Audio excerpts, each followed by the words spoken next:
warahmatullahi wabarakatuh.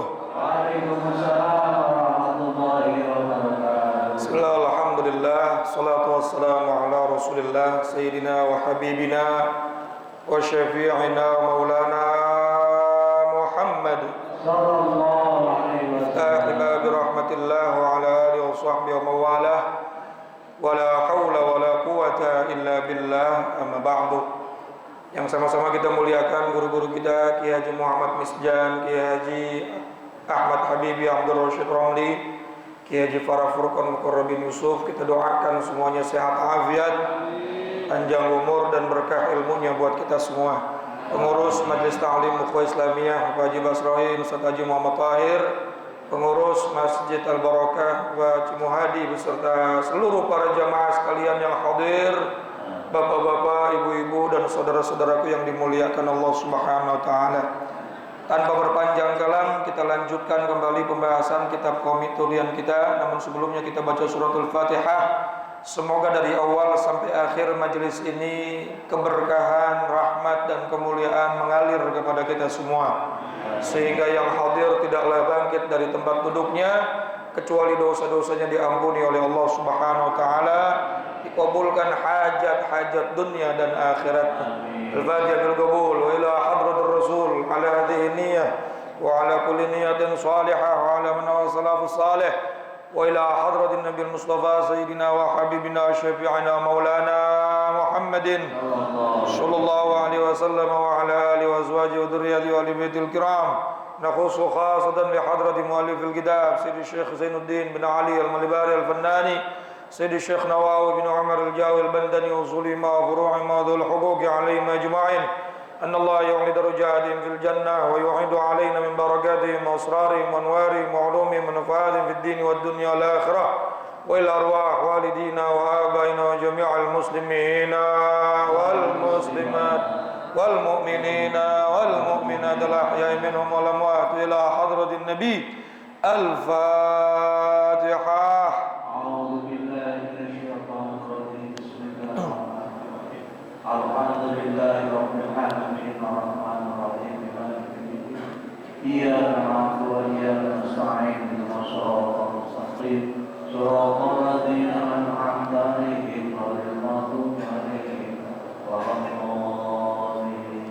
Bismillahirrahmanirrahim. Qala al-musannif rahimahullah ta'ala wa nafa'na bi'ulumi wa amadna bi asrari fid daraini. Amin. Halaman 98 nomor berapa? Hah? 14. Wala tahlif billahi kadhiba. Yang nomor 14, wasiat dari Rasulullah sallallahu alaihi wasallam biar selamat dunia dan akhirat, berkah dunia akhirat. Wala tahlif billahi kadhiba, janganlah kamu bersumpah dengan nama Allah kadhiba, tapi kamu bohong. Ngomongnya demi Allah tapi bohong. Bahkan disumpah di atas Quran, demi Allah saya bersumpah. Wih, makanya ujung-ujungnya kepleset, ujung-ujungnya masuk penjara. Karena kualat. Jangan sama Allah, Pak. Memakhluk aja kita bisa dapat hal-hal yang buruk, apalagi memang Allah yang memberikan keburukan dan kebaikan, apalagi sama Allah. Masya Allah. Min akbaril kabair, di antara besarnya dari dosa-dosa besar itu adalah berdusta atas nama Allah. Sumpah atas nama Allah. Pak, kapan dapat THR-nya? Demi Allah mama nggak dapat THR tahun ini mah. Demi Allah. Betul nggak? Kabura maqtan 'indallah an taqulu ma la taf'alun. Paling besar-besarnya dosa di sisi Allah, kamu berbicara, kamu berkata sesuatu yang kamu tidak kerjakan. Setiap ngomong lewat ambulan, ngibul. Hati-hati. Wala tashhad syahadat az-zur, Yang nomor 15, jangan kamu bersaksi dengan persaksian yang palsu. Bersaksi dengan persaksian yang ala ahadin, terhadap seseorang. Qarib, apakah dia orang dekat, au ba'id, ataupun dia orang jauh.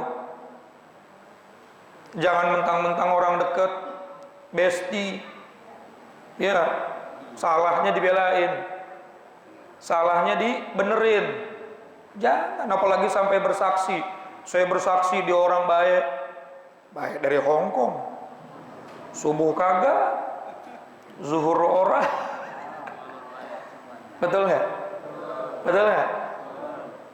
Giliran orang jauh, ayo masya Allah, ini dia mah orangnya begitu. Ya nggak adil namanya. Baik katakan baik, buruk katakan buruk. Kecuali memang dalam rangka husnuzon, buruk sangka atau baik sangka kita kepada orang-orang yang memang kita nggak paham apa namanya aslinya, zahirnya, maka dituntut kita untuk baik sangka. Tapi kalau sudah jelas jeleknya, jahatnya, ya sudah katakan saja. Apalagi kalau kita disuruh bersaksi. Ya, termasuk saksi palsu waktu nikah. Hati-hati nih yang suka jadi saksi. Ya, dia nggak tahu hukum nikah, nggak tahu cara ijab qabul, nggak tahu rukunnya, nggak tahu syaratnya. Bagaimana saksi sah?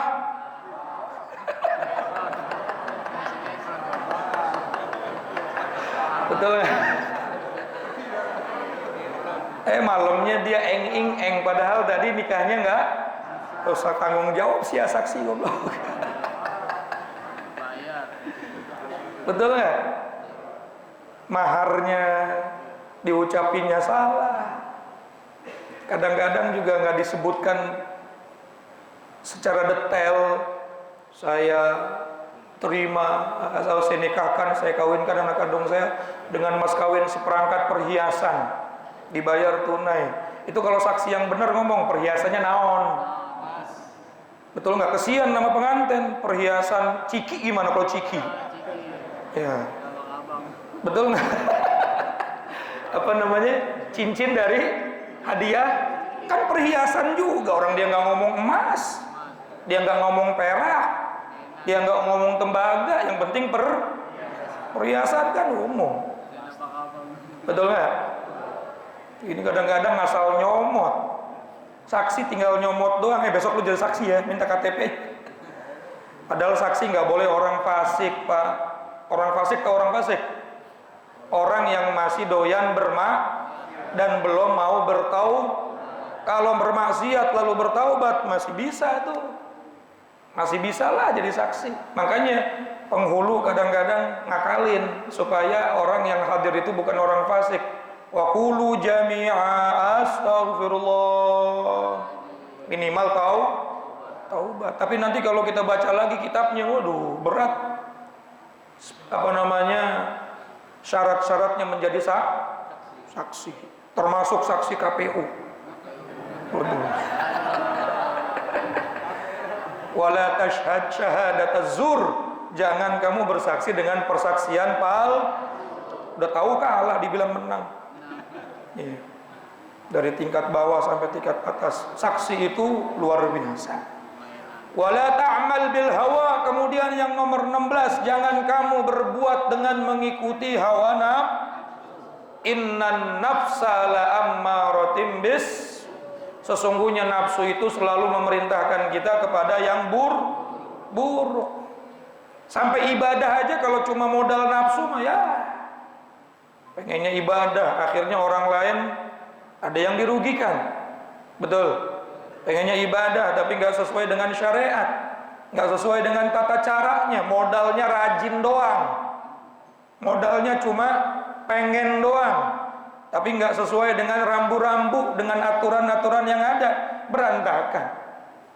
Segala sesuatu itu harus diatur dengan aturan, jangan sesuai dengan hawa nafsu. Apapun kalau kita tunduk kepada nafsu kita, syahwat kita, berantakan.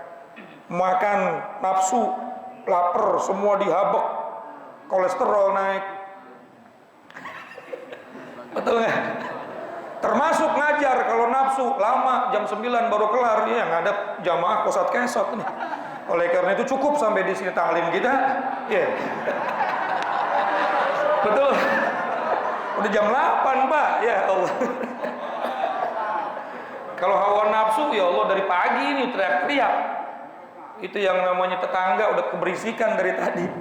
Ya jangan juga ya, hawa nafsu harus diarahkan, harus dikendalikan. Dulu Rasulullah pernah Pak pulang dari satu peperangan, ngomong sama para sahabat, kita baru saja pulang dari peperangan yang kecil.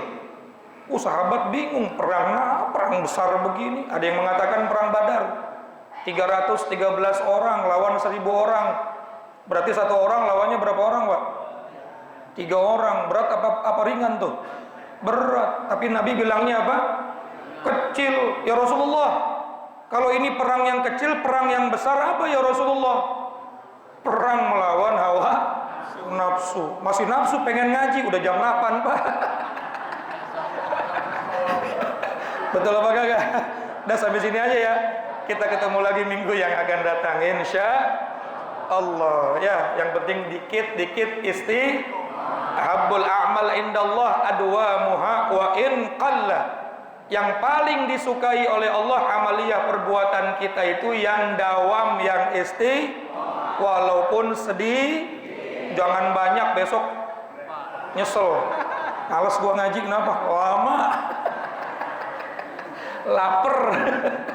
Dah pelan-pelan aja insyaallah manfaat. 3 nih, jangan bawa-bawa nama kalau memang ucapan kita sah atau dus.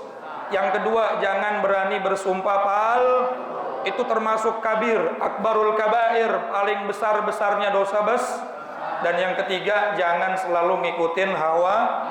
Kadang-kadang menurut hawa nafsu kita pengennya bener begini, nggak taunya salah.